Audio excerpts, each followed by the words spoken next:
Ikhwani, salam alaikum, j'espère que vous allez bien. Alors, nous allons continuer sur la formation gratuite de l'électrotechnique. Donc, on va continuer sur les générateurs de tension. D'accord? Donc, on va continuer sur les générateurs de tension. Alors, ces générateurs de tension, normalement, on a deux types de générateurs de tension. Deux types. Très important à savoir. Vous avez les générateurs de tension idéal, d'accord, idéal, et vous avez les générateurs de tension réels. Alors, lors de la vidéo numéro 378, d'accord, nous avons parlé de la caractéristique, d'accord, la caractéristique du générateur réel. Générateur réel, et on avait vu que c'était une droite linéaire, et on avait parlé de la loi d'Ohm, d'accord, de ce générateur réel qui était U égale à E moins RI. Donc je vous demande de revoir la vidéo 378 avant de voir cette vidéo. Alors, nous allons voir quelle est la différence qui existe entre un générateur de tension idéal et un générateur de tension réel. Alors, le générateur de tension réel idéal, donc générateur de tension idéal. D'accord? C'est ce que nous allons voir tout de suite, idéal. Alors, ce générateur de tension idéal, bien sûr, il a le même symbole, d'accord, comme le générateur de tension réel, c'est-à-dire que vous avez, d'accord, votre, ici le plus, le moins, donc le courant qui va du plus vers le moins, et nous allons avoir ici, d'accord, la force électromotrice E. D'accord? Ça, c'est la force électromotrice du générateur. Alors, c'est-à-dire le générateur de tension idéal, c'est-à-dire quel que soit le courant, quel que soit I, quel que soit le courant I, vous allez avoir une tension constante. Une tension égale une constante. D'accord? Donc, quelle que soit la valeur du courant, même avec un courant qui est égal à 0, vous allez avoir une tension qui est constante. Même si nous mettons, c'est-à-dire un récepteur branché avec ce générateur, vous allez toujours conserver la tension qui est égale, qui est constante. C'est-à-dire que la courbe tension en fonction du courant, UI, pour le générateur réel, on avait trouvé une courbe de cette façon. Ici, la tension, c'est-à-dire va rester constante, E, quelle que soit la valeur de l'intensité. Alors, bien sûr, ce branchement, c'est-à-dire de générateur, vous avez soit que vous pouvez, c'est-à-dire faire cette symbolisation, ou bien vous avez une autre symbolisation, d'accord, comme ça, d'accord, qui désigne le générateur avec ici, bien sûr, la force électromotrice, ici, le courant, d'accord, qui désigne également le générateur de tension. Donc ici, la même chose. Donc c'est similaire. Soit que vous allez faire une représentation de votre générateur comme ça, ou bien vous allez la faire de cette façon. C'est toujours la même chose. Donc sachez, pour le générateur de tension idéal, quel que soit le courant, vous allez avoir une tension qui va rester constante, quelle que soit la valeur du courant. Alors, ça veut dire que si je prends un circuit, d'accord, ici j'ai mon générateur, d'accord, ici les bornes de connexion de mon générateur, j'ai le plus et le moins, donc j'ai la force électromotrice E ici. Je veux savoir, c'est-à-dire la tension entre A et B, donc UAB. Donc si je branche ici un voltmètre, je branche un voltmètre en parallèle, le voltmètre, il va m'indiquer, il va toujours, même si le courant, par exemple ici j'ai courant I, donc puisque le circuit il n'est pas fermé, ça veut dire que I est égal à 0. Hein. Si je fais un contrôle de c'est-à-dire de mon générateur, il va m'indiquer que UAB égale à E. Voilà l'indication que va me donner mon voltmètre. Hein. Même si le courant, il est nul. Hein. J'ai un courant nul ici, donc j'ai un circuit qui est ouvert. Ça veut dire que la tension entre les bornes de mon générateur est égale à la force électromotrice. Alors, même si je branche, d'accord, je branche quelques récepteurs maintenant sur mon circuit. Donc, je prends mon circuit, d'accord, le voilà, je prends mon circuit. Je branche sur mon circuit, par exemple, je prends une résistance de dipôle quelconque, d'accord, de dipôle quelconque. Par exemple, ici R1, ici R2, ça A, B, et je veux regarder, je veux savoir quelle est la tension, d'accord, entre ces deux résistances. Ici, bien sûr, je vais brancher toujours mon voltmètre ici, d'accord, je vais le brancher, et qu'est-ce que je vais trouver? Je vais trouver que la tension UAB, d'accord, ici le courant I, je vais trouver que UAB est égal à E. Voilà E. C'est bon.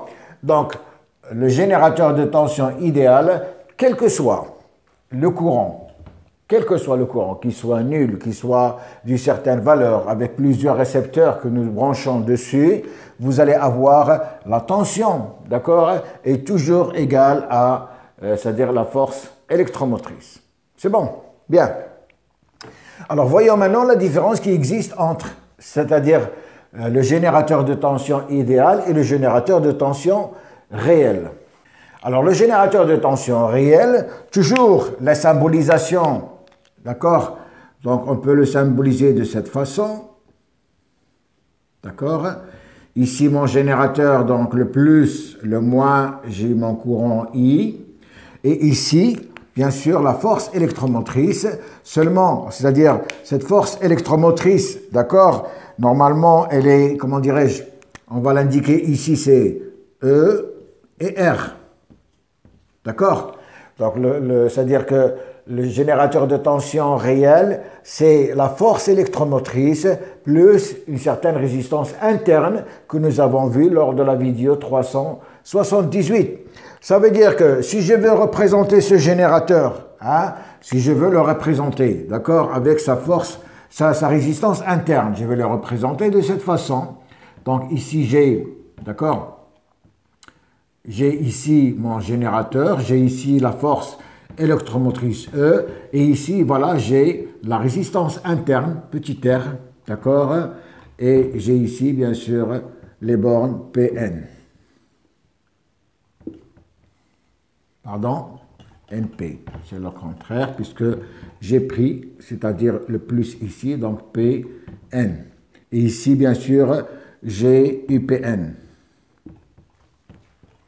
Donc voilà, c'est-à-dire si je veux détailler, c'est-à-dire cette symbolisation, puisque le générateur de tension réelle, on avait dit que U est égal à E moins RI, ça veut dire qu'il dispose d'une certaine résistance interne. J'ai développé cette résistance interne ici. Donc quand vous allez voir, par exemple, on vous donne, c'est-à-dire une désignation de votre générateur, on vous met E et R, sachez que c'est-à-dire il dispose d'une résistance interne. Bien sûr, le générateur de tension, c'est-à-dire parfait, idéal, R est égal à 0. R est égal à 0 pour le générateur réel. Pour le générateur, pardon, idéal. D'accord? Donc ça, c'est la symbolisation. Je peux faire une autre symbolisation comme ça, c'est-à-dire je prends l'autre symbolisation, voilà, et je vais placer ici ma résistance, d'accord? Donc ici j'ai le plus et le moins, j'ai ma résistance interne, j'ai mes pôles, d'accord? Et je vais avoir ici la force électromotrice E, et bien sûr ici la tension au bord de cette résistance c'est RI, d'accord? Dans le sens contraire du courant. Donc voilà un peu la différence entre le générateur de tension réel et le générateur de tension, c'est-à-dire idéal. Ce qui va c'est-à-dire les différencier, c'est que le générateur de tension réel, d'accord, il dispose d'une résistance interne que je viens de placer ici. Je peux la placer soit que vous allez prendre cette symbolisation, soit que vous allez prendre cette symbolisation, et je vais faire, c'est-à-dire, comment dirais-je, mentionner cette résistance. C'est bon. Alors, si je garde cette symbolisation, par exemple, je mentionne cette résistance, je vais pouvoir sortir facilement cette formule à partir de là. D'accord? Alors, nous allons voir ça. Si, par exemple, je prends mon générateur, le voilà. Mon générateur, j'ai le plus, j'ai le moins. Je prends ma résistance interne, donc je vais la mettre ici. Voilà ma résistance interne. Je viens, d'accord, ici, entre deux bornes. Ici, je vais mettre une résistance R, un dipôle quelconque. Un dipôle quelconque, voilà. Je prends une autre résistance ici, R. Voilà. R, ici j'ai petit r, d'accord?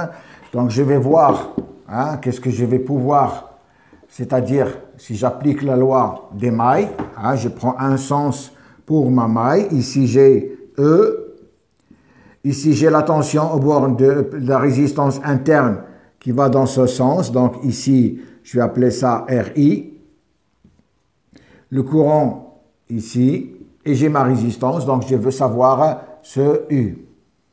Si je prends ça A et B, je veux savoir la tension U et UAB.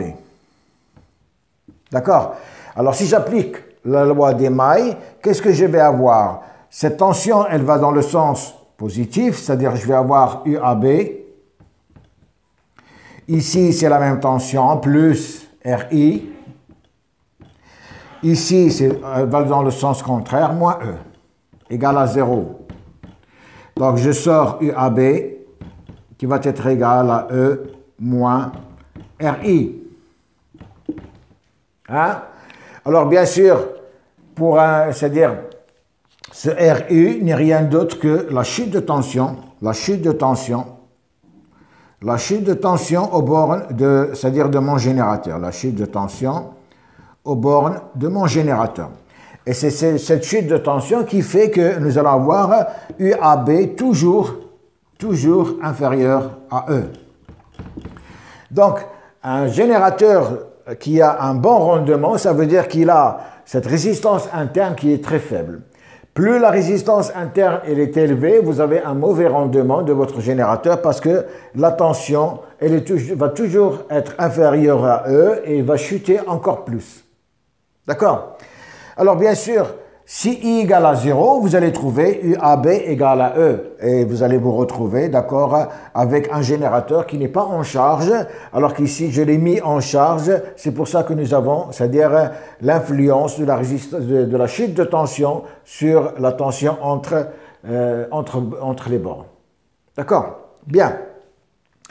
Alors, on va voir, c'est-à-dire une chose qui reste, c'est comment calculer, c'est-à-dire le courant de court-circuit au niveau d'un générateur, d'accord, réel.